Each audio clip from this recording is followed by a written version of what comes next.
The other loans that we have are conventional loans. That's your normal 20%. And then there's some niche loans that Fannie Mae and Freddie Mac have come out with. There's the Home Path loan, which is important for first-time home buyers. What that means is if you have a Fannie Mae property that they foreclosed upon, they'll finance that property that they took back, and it's called the Home Path program. And if you go to the website, you go to homepath.com, you can see what's available on the Home Path in your area, and it'll kind of explain it to you. Why is that a program, a niche program? Why is it a little bit important? Well, the good news about the Fannie Mae program is it's only a 3% down payment. There's no mortgage insurance on that, which is amazing, and you don't need an appraisal to have it qualify for the banks. So basically, the only thing you would need to do is qualify based on your income and your credit, which eliminates 3 or 4 different obstacles to be able to qualify for a Home Path program.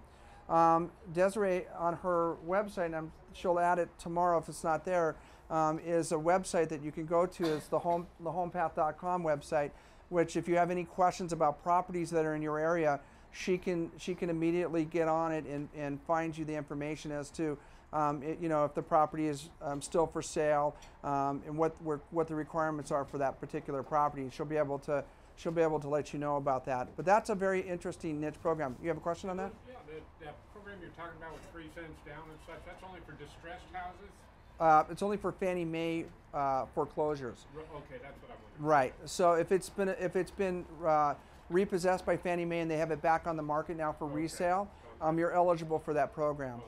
And there are a number of them out there. You don't have to be a first-time buyer, though. You do not have to be a first-time buyer, but you have to they won't allow you to have another home. So unlike FHA, if you've never used an FHA loan, you can use an FHA loan and own other property.